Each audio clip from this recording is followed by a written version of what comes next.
Hi there guys and girls, so in today's lesson we're going to have a look at paradiddles and how to play them a little bit faster. It involves thinking about them a little bit differently. Let's get into it.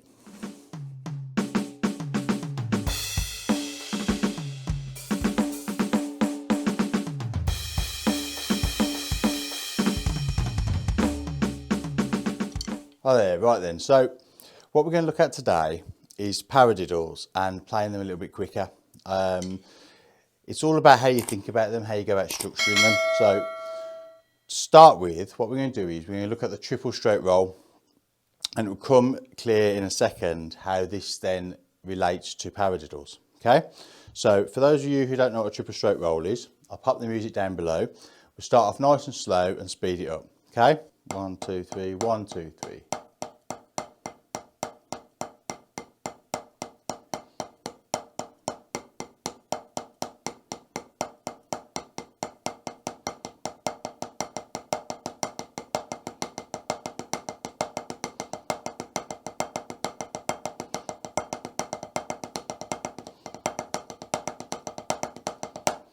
Okay, now I don't know if you could see, hopefully I've added this second camera in so you can see what my fingers are doing. So this technique is called constant release, and basically it uses your fingers to get constant bounces.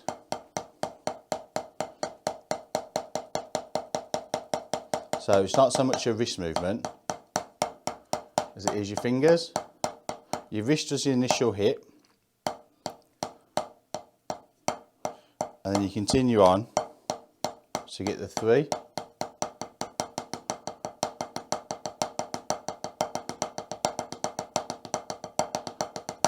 Okay, so now how does this turn into a paradiddle? So if we think about the 3-stroke roll, so you got 3 hits, right? So what is a paradiddle? Right, left, right, right. So basically you got 3 hits with your right hand. So if we slightly change that 3rd stroke, ba,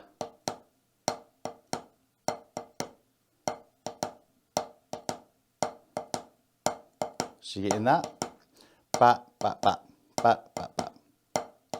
And then all you need to do is fit a left in between that.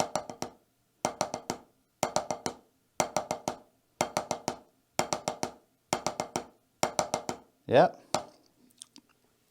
So nice and slow, so 1, 2, 1, 2.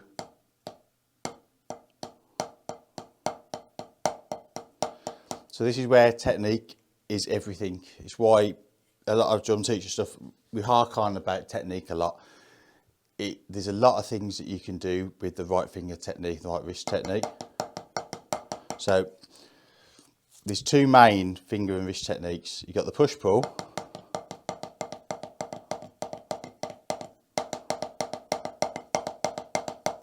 and constant release. And in that you also got the molar, which is like a whip.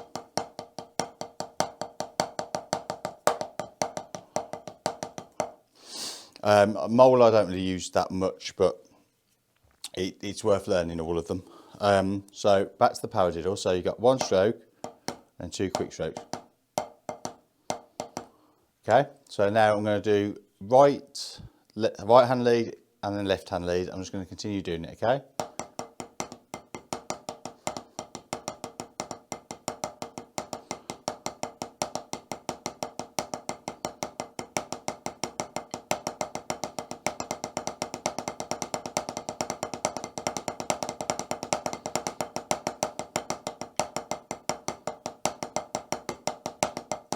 Hopefully you can see what my fingers are doing there. I will slow it down for you as well. So you can see how the triple stroke becomes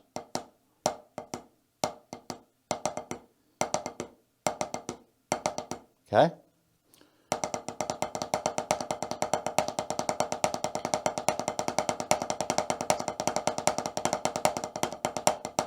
And you can see how eventually you can really get some speed out of these.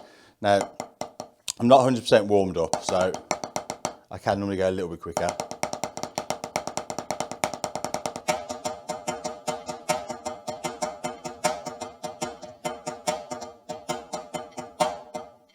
So I will slow it down in the video so you can see more what my fingers are doing.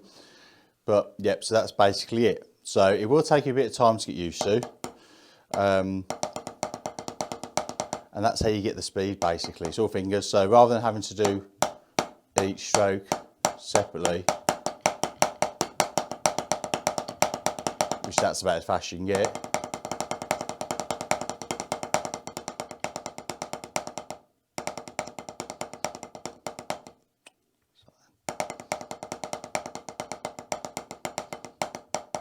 Okay, so something that is worth practicing, like I said, really practice that constant release.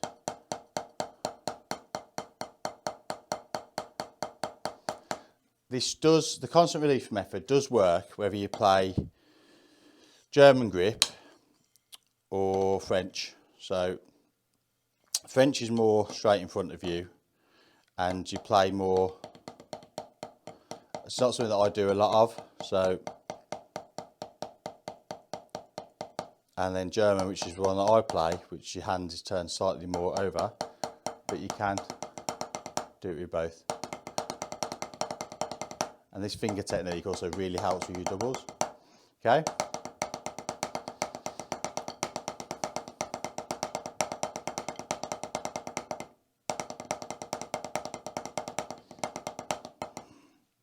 All right then. So I hope that really helped. I said it's just a different way of thinking about paradiddles. If you think of them just mainly as just one hand movements, using your triple stroke roll, once again another rudiment. If you've never done your triple stroke roll, I recommend practicing that quite a bit as well.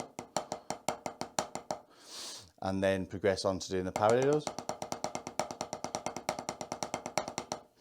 And once again, with speed and stuff, it helps tremendously having that finger control, something that you really need to work on.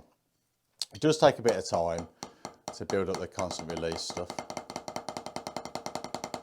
But once you do it, once you get used to it and you get used to that feeling of the stick in your hand, it's amazing. It's like the stick is constantly part of you all the time. Okay, so what we'll do, I'll leave it there. Please like, subscribe and hit that bell, that would be great. Keep in touch with future releases, future notifications.